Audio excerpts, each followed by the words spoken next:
Well, we're in the middle of October now, and I need to wrap up this part of the program or the project that I was doing. I got the sack of cement, and we were making the island planters, and then I got into making your own root over rock.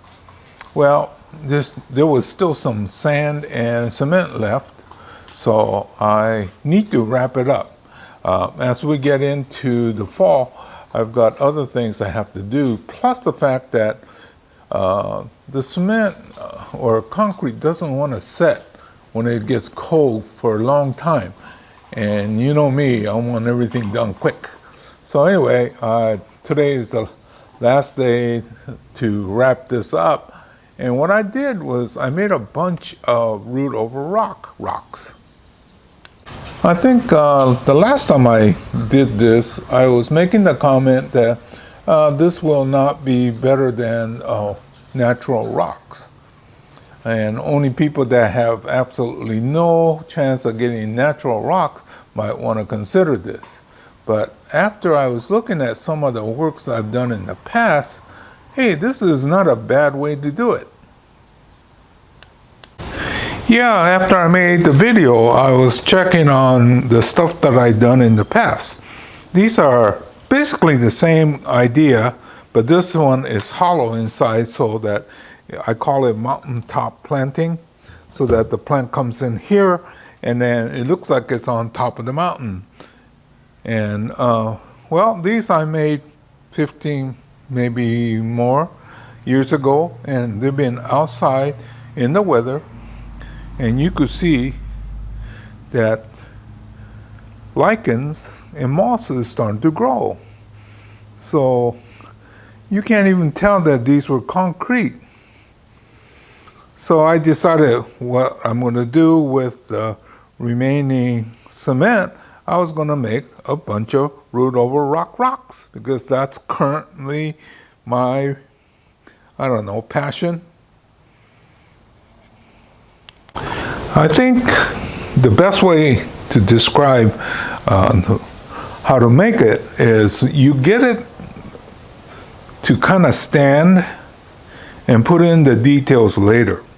Well, those of you that have worked with cement before, or actually concrete, because cement is just the powder, that the more you play with it, more it runs. And we want these to kind of stand up, right? So what I did was I made it dry and then did a rough form, and then I proceeded to put the shape in when it was halfway set up.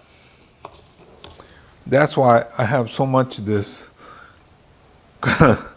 all these things that I had to throw away. But that's the best way to make it, because I really don't want to make a form. I want everything to be individual. I want it to be rough. So anyway, that's what I was doing. This one here, it was really wide at the base. This part came out to here. Well, that way I got it to stand up, but it looked a little too thick and heavy, so I started to carve away, right? And that's what you could do. You get a rough form, and then before it sets up completely, you just scrape it off and then make it into the form you want. And I think this is, see, and then so you could visualize the roots coming down in here. Maybe even, well, so this is what I've been doing. It hasn't set up completely yet. So maybe you get the root to come down in here and then around like that. So when you're working with concrete, timing is very important. Well, if we had done this in July, it would be too late, but it's taking much longer to set up, so I could show you. It's been probably 3 hours since I did this. See, so I'm thinking most of you probably this is the best way because, well, even if you're close to a stream, you still got to go find it, right? This way you can kind of make your own. Remember, I was saying that root over rock projects are one of the most difficult because you got to get the right rock and the plant at the same time. Most of the time you have to have dozens and dozens, if not hundreds and hundreds of rocks standing by, and then when you run across a plant that has the potential to become root over rock plant, you have to have the rock. Well, this way, if you buy a sack of cement and make your own, you can make 50 easily. So one sack of cement, sand, and some coloring, you could have your stash of rocks ready to go. So it might be practical for some of you. I know some of you don't have any access to rocks. Yeah, well, here in Northern California, we have all kinds of rivers and things like that, and there's potential to find rocks. You could go to your landscape supply places and they have potential, but you still have to have the eye, and then a lot of them needs modification. Remember, root over rock must be stable, because when it gets done, it goes into a shallow tray, and so it must be stable. So I think we cover on one of the other chapters, if you have a nice rock but it's not stable, I showed you how to add your the concrete footing, right? So anyway, this way you can make a bunch of them. I kind of like this one here. It's very natural looking. It almost looks like a lava rock, right? But I'm not sure if it's structurally sound. Well, that's one of the things you're going to have to do is kind of mix your sand and cement and the coloring. And I tried, this one was very dry. That's how I got this really lava look. But it might have been better if it was more thoroughly mixed. I'm not sure, but I like the effect. So, it's not very expensive to get your sack of cement and sand, so you could experiment.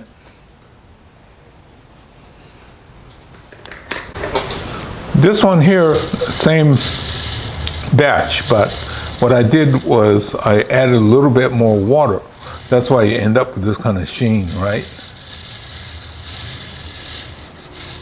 Yeah, well, if it's too wet, it runs.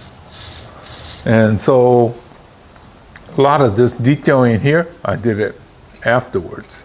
And then some of this is so slick, I might want to go more like this to get rid of that sheen, right? Yeah, so you're going to do a lot of experimenting on your own, but this is a fairly inexpensive way to create your own rock, especially since you can't find a nice stream that has potential root over rock rocks, right?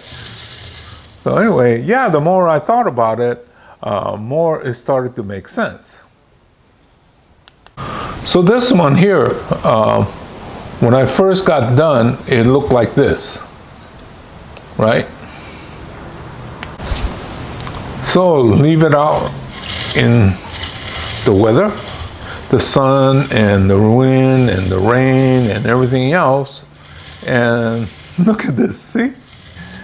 We got lichen growing in here, and we got this, even the grain in here almost looks like rock. So that's when I had the change of heart. I said, hey, I think most people could make their own root over rock and save yourself a lot of headache, and in time it gets better and better. So this one, I can't remember, it's between 15 and 20 years ago that I made these, right? Okay, I was watching one of those programs where they're talking about concrete buildings. Well, they say that in 1,000 years, the concrete building will be gone. So those of you making these concrete root over rock rocks, you got to remember in 1,000 years it would just be dust again. Okay, so other than that, I think we're got an idea that should work for most of you. So anyway, I've got all these made.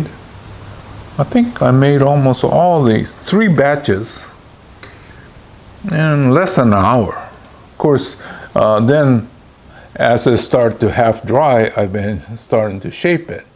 But you could see that you could make a lot for very little money. Now, we're just going to set this out, and I wish I could figure out how to age these faster.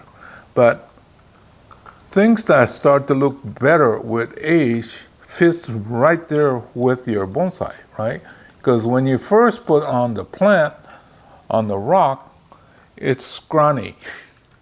It doesn't have much shape. You just try to get that root as close to the rock as possible. And then as it develops, your rocks start to get better. So I think this is a plus. So I think everybody should at least give it a try. Anyway, this is Hiro saying goodbye. I'll see you again real soon in another chapter. Now I could put all this concrete stuff away because wintertime, it just takes so long to set up. So if we're going to do it again, I'll see you in the summertime.